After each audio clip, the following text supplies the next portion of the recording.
Good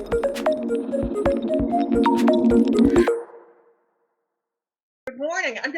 We're going to be talking about thinking broadly about careers in percussion with Karl Dustman on the business of music.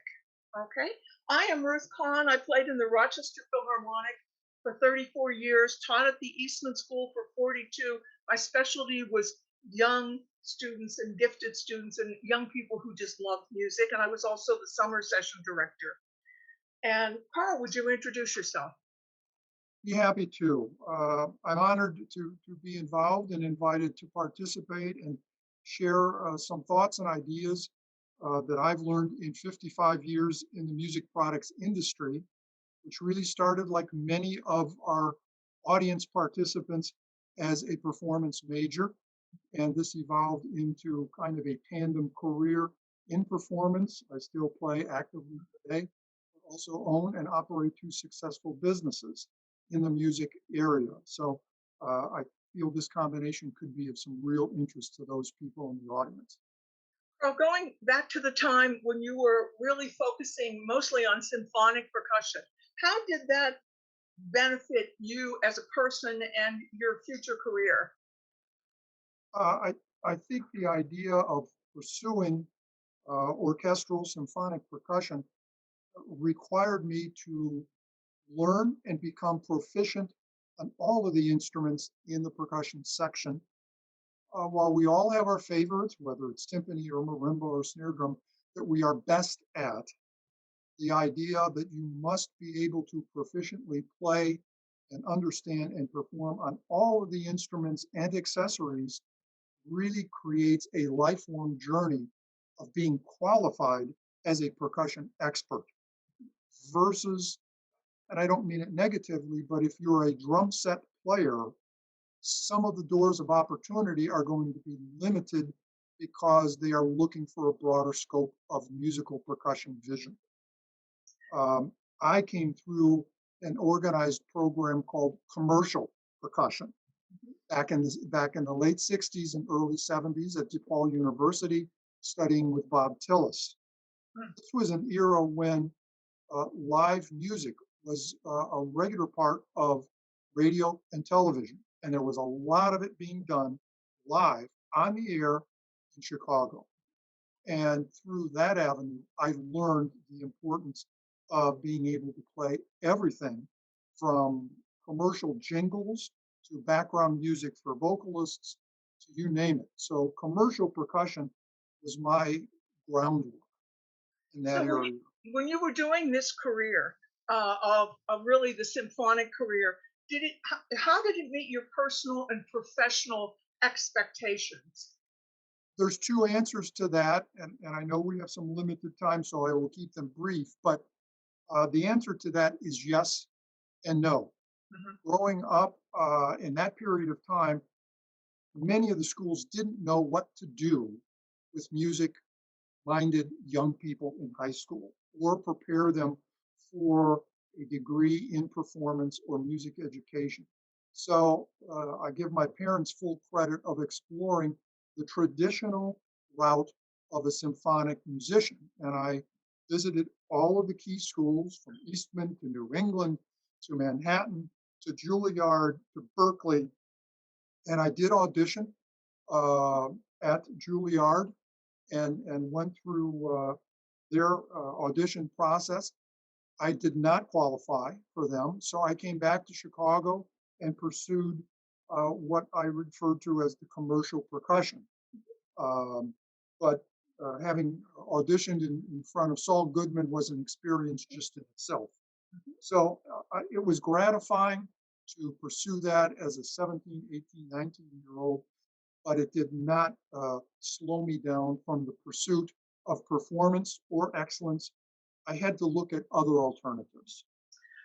When you were working in the symphonic field actively right after college, what did you really learn from being in that field that you brought to your career now?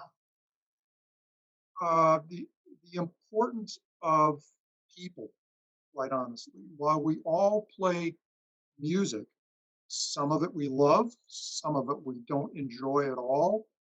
but we are all in the music making business.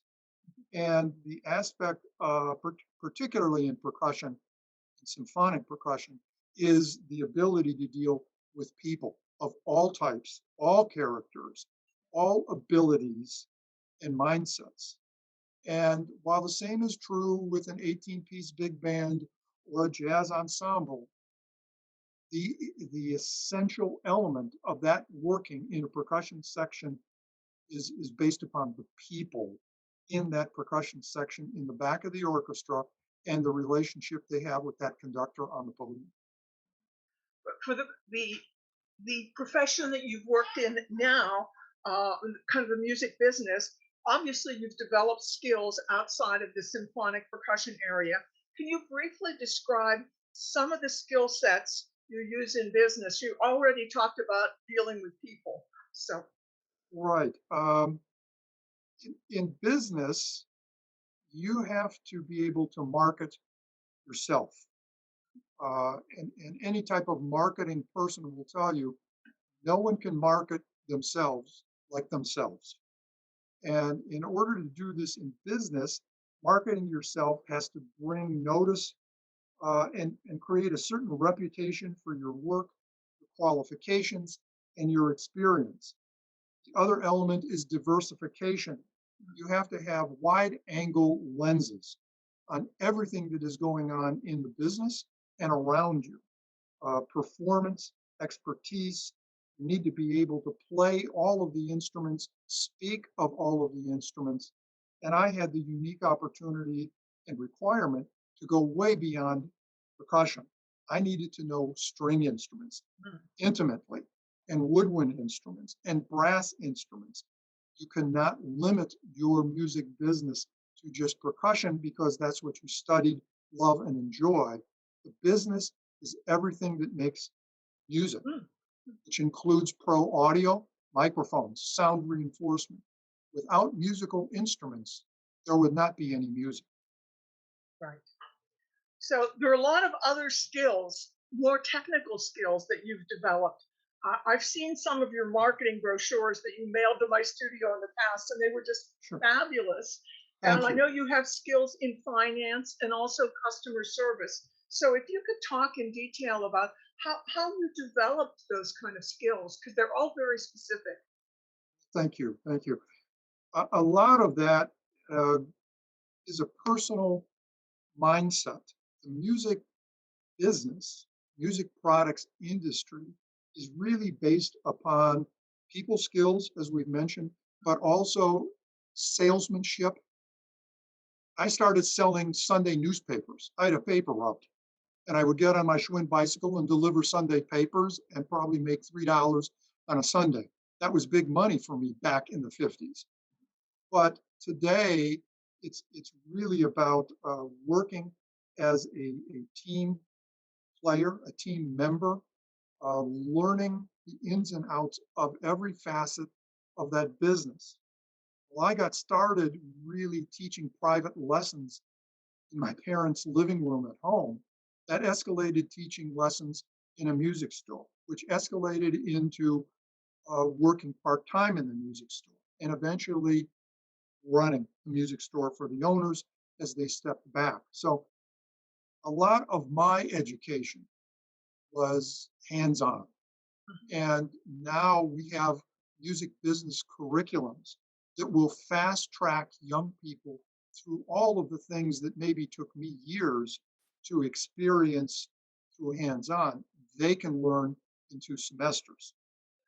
It really comes back to marketing yourself, being diversified, and having a thirst for learning. No one said you needed to learn how to make profit margins and how to read financial statements. I took it upon myself and my ambitions to know everything there is about running that business. And some of it I did use, some of it I did not use, but at least I knew it. And that means a lot. How did you finance your business? And this is such a challenge for young people today. How did you finance your business when you started? Well, because there are 2 businesses, and I'll give you the short story of each. Dustman and Associates Marketing Communications started in the middle of the early 90s as a result of the economic downturn of the music products industry. And I've had to figure out, what do I have as an asset that I can leverage into a revenue producing livelihood? And the answer was to become a marketing consultant for the music products industry. That did not require upfront capital.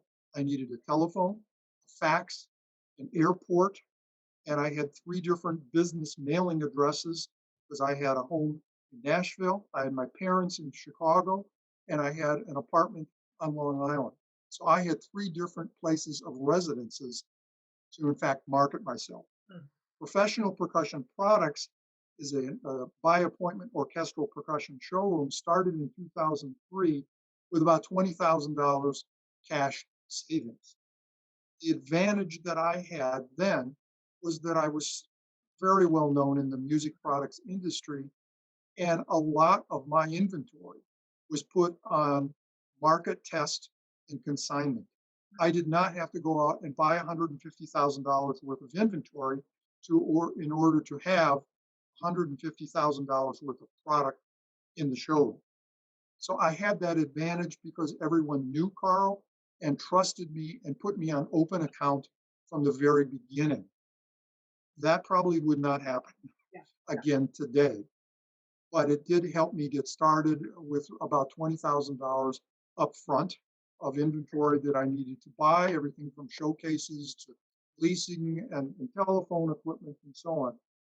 As a side point to that, in one of the College Music Society presentation, I had a young woman that was teaching guitar in her own little studio and said, well, how do I grow my business? I've got a great teaching, I teach students, I'm making money at it. There's got to be something more. And my answer shortly was, get into accessories that do not require a lot of money. You can get into it with a very small credit line, not a lot of paperwork. Don't try and start stocking Gibson and Fender guitars because you'll never get the franchise. But you can stock straps and strings, picks and tuning keys, and all of those accessories, and put that in your teaching studio. Now you are in the music products industry. Good and she did that successfully. Yes. Now, did you, I know you've done lots of different kinds of selling, but have you done retail and wholesale? It sounds like you have. I have, and that is part of the learning curve, is the entrance to the music products industry is selling and being able to sell.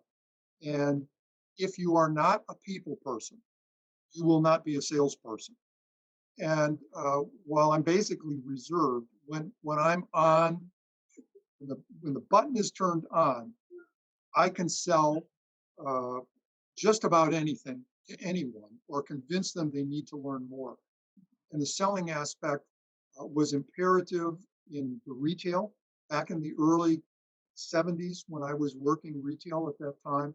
And as the career grew, then I was also becoming a territory sales representative for different companies selling to retailers. So I had the retail background to sell to, even though I was in the distribution or wholesale side of it. But it was still based on people and being able to sell product and develop that relationship. Without those essentials, you can't sell anything. And how would you describe the goal or mission? And I know you have 2 businesses, really. If you could just, in a sentence or 2, talk about each one and what your goal and mission was. Well, with the marketing company that started in 1991, it really started with those business essentials, as we talked about, a phone, fax, an airport, a computer, and so on. And that was geared towards being able to market in a creative way, both in and out of the music products industry. Most of my clients came from the music industry because that's where I had the friendships and the contacts and the relationships. But that eventually evolved into professional development companies, medical instrument companies. Marketing is marketing is marketing. Professional Percussion Products showroom started in 2003 really with an example or a startup of being able to do something totally different than all of the other resources that are available to the consumer back then as well as today. And that is a certain expertise of dealing with a player. When you would contact Professional Percussion Products, you got me on the telephone or via email, and I would be able to tell you the ins and outs of the products, my personal recommendations of that product or that model as a player. And here we are 18 years later. People don't ask me the price anymore. They know I'm competitive, but they will ask for my recommendation and opinion. And that really was the goal. The other side element to that is to personally recognize that the word profit is not a dirty word. Profit pays for everything. And you have to do this for the love of it, but you have to maintain profit in order to stay in business. Yes. So get over the hump of, I'll do it because I love it. Do it because you got paid for it. And that's how you'll be able to continue doing it, if that helps. Excellent. Do you have any quick insight for anyone who might be interested in going into this work? A lot of it really comes with knowing what you're getting into. You have to address the music products industry with the same commitment and passion as you did and still are as a player in performance. You can go on forever and make a lifetime career out of auditioning, and there's nothing wrong with that. But if you're going to branch into a viable revenue producing career in music products industry, you have to do it with the same commitment and passion that you attacked teaching or performance. There are now 3 legs on the chair of opportunity: performance, education, and the music business. And in this case, we're talking about the music products industry. 2 facts. One is that the music products industry is an $8 billion a year industry at the retail level. While that sounds like a lot of money, and it is, it's very small in comparison to the food and beverage industries, the tourism industries, and so on. The other fact that the percussion segment of that industry is $374 million. Again, it sounds like a lot. It is quite small. Music product industry continues to grow annually. The percussion products segment of that has been on a 10-year decline, and for 2019 finally reversed that decline, and we are now starting to see recovery in the percussion industry as well. So those are just great insights, and I like your 3-legged stool. And I'm going to talk just a moment for the students, if they're really interested in the music business area. Many universities, schools of music, colleges offer, you can take a class sometimes in just the business of music. It's kind of an overall summary as a part of your studies. That can be good. If you're really, really interested, there are many schools now, they weren't there when I was younger, but have degrees in, undergraduate degrees in the business of music or arts administration, or in some cases, those are master's degrees. And those get into the detail, the kind of interest and skill sets that you're talking about now. And I just want to be clear with students, the business of music is what you have been talking about, the commercial side of music. The other side, just so the students can be clear, arts management, when we're using that term, we're really talking about being the person who's the CEO or the marketing director or the development director of an orchestra, of a playhouse, any of the arts. So those 2 things, there's some crossover between them, but they're really different. And when you start looking at schools, you want to be clear on that. Now, one other thing I want the students to know is, in addition to the things you've done, you've recently started being a writer, and you've written this book that I'm looking forward to reading, called My Life in Percussion. And it's 5 decades in the music products industry. And when we chatted earlier, you said it really talked in great detail about all the things that we've just been able to touch generally today. And of course, this is written by Karl Dustman and it's published by Rebeats and can be seen at rebeats.com. So that's Correct. coming out soon. And Karl, I want to thank you so much for sharing your huge expertise with us My today. pleasure. And I really celebrate also your commitment to music education, which we all have in a very great way. So thank you very much today. Thank you very much. My pleasure. Good luck to everyone out there, and stay positive.